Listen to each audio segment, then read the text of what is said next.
Hello बच्चों, AD24 unique academy में आपका स्वागत है। बच्चों, आप लोगों ने हिंदी का मातृभूमि चैप्टर पढ़ लिया होगा।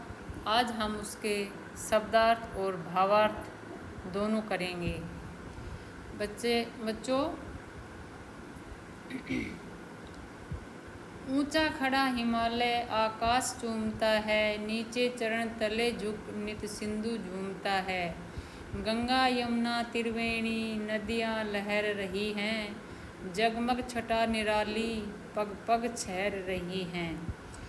तो प्यारे बच्चों, आकाश आकाश आकाश का मतलब होता है गगन, और चूमना मतलब स्पर्श करना, और चरण पैर, झुक यानी झुककर, नित मतलब हमेशा, और सिंधु महासागर, झूमता है लहराता है। गंगा यमुना त्रिवेणी का मतलब होता है तीन नदियों का, जहाँ तीन नदियाँ जाकर मिलती हैं, मतलब तीन नदियों का संगम। जगमग का मतलब होता है प्रकाश में। छटा मतलब शोभा, पग मतलब प्रत्येक जगह, और छहर मतलब फैला रही हैं। तो बच्चों, इन पंक्तियों का भावार्थ होगा, इस कविता में हिमालय की महानता और भारत की प्राकृतिक सुंदरता का वर्णन करते हुए कवि कहता है कि हिमालय ऊंचा खड़ा है और ऐसा लगता है जैसे वह आकाश को चूम रहा है। उनके नीचे सागर चरणों में झुका हुआ निरंतर खुशी से झूमता रहता है। गंगा यमुना त्रिवेणी जैसी नदियाँ बह रही हैं, जो इस भूमि को अद्वितीय छटा और चमक प्रदान करती हैं। हर कदम पर यह भूमि अपनी सुंदरता बिखेर रही है। बच्चों, इन पंक्तियों का ये भावार्थ होगा, और मैंने आप लोगों को ये साथ साथ में भावार्थ लिख भी दिया है। आप इनको शब्दार्थ को पढ़िए और फिर इसके भावार्थ को पढ़िए, तो आपको अच्छा लगेगा। और इसी प्रकार अगली पंक्तियां हैं अपनी। वह पुण्य भूमि मेरी, वह स्वर्ण भूमि मेरी, वह जन्म भूमि मेरी, वह मातृभूमि मेरी। झरने अनेक झरते जिसकी पहाड़ियों में चिड़िया चहक रही है, वो मस्त झाड़ियों में।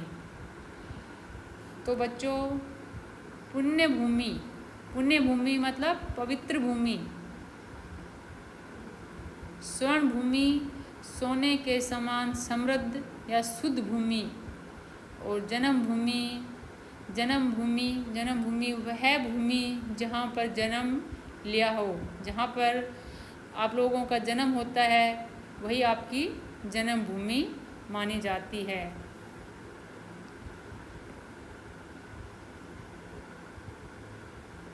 झरने अनेक झरते जिनकी पहाड़ियों में चिड़िया चहक रही हो मस्त झाड़ियों में। चहकना मतलब खुशी से बोलना।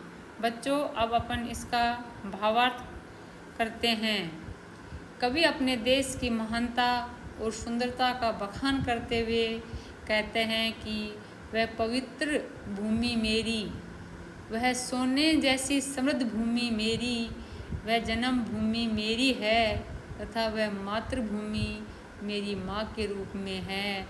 वह बताते हुए इस भूमि की पहाड़ियों में अनेक झरने बहते हैं और झाड़ियों में चिड़िया मस्त होकर, आनंदित होकर चहक रही है।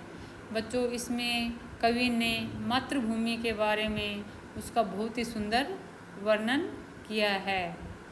और इसकी कुछ पंक्तियाँ और हैं जिनको अपन अभी पढ़ने जा रहे हैं। अमरैयाँ घनी हैं, कोयल पुकारती है, बहती मल्य पवन है, तन मन संवारती है। अमरैयों का मतलब होता है आम के पेड़ों का झुंड, और घनी मतलब सघन। घनी मतलब होता है सघन। पुकारती, पुकारती मतलब आवाज़ लगाना, पुकारना, किसी को बुलाना। मल्य पवन, मल्य पवन का मतलब होता है मल्य पर्वत से आने वाली हवा। और तन मन संवारती, तन मन शरीर और मन, संवारती मतलब ताजगी देना। वह धर्म भूमि मेरी, वह कर्म भूमि मेरी, वह जन्म भूमि मेरी, वह मातृभूमि मेरी। तो बच्चों, इसमें कवि अपने देश की सुंदरता और उसकी विशेषताओं का वर्णन कर रहे हैं। वे बताते हैं कि देश में घने आम के पेड़ हैं, जहाँ कोयल अपनी मधुर आवाज़ में गाती है। दक्षिण दिशा से आने वाली ठंडी हवा बहती है, जो तन और मन को ताजगी और स्फूर्ति प्रदान करती है। यह भूमि पवित्रता और धार्मिकता की भूमि है, साथ ही यह कर्म और मेहनत का स्थान भी है। यह भूमि कवि की जन्म भूमि और मातृभूमि है, जिसे वे अत्यंत प्रेम और गर्व के साथ मानते हैं। बच्चों, ये अपनी मातृभूमि के बारे में कवि ने इस कविता में बताया है। मातृभूमि की ही प्रशंसा करते हुए कवि ने ये पंक्तियाँ लिखी हैं। जन्मे जहाँ थे रघुपति, जन्मी जहाँ थी सीता, श्री कृष्ण ने सुनाई वंशी की पुनीत गीता।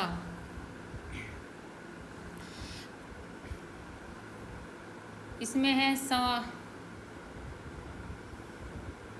वंशी, वंशी का मतलब होता है बांसुरी। ये कृष्ण भगवान की बांसुरी के का बारे में उसको वंशी का है। पुनीत, पुनीत मतलब पवित्र, पुनीत मतलब पवित्र। गौतम ने जन्म लेकर जिसका सुयश बढ़ाया, जग को दया दिखाई, जग को दिया दिखाया। तो इसमें जग का मतलब होता है संसार, और दया मतलब करुणा। सुयश का मतलब भावार्थ होता है बच्चों कीर्ति।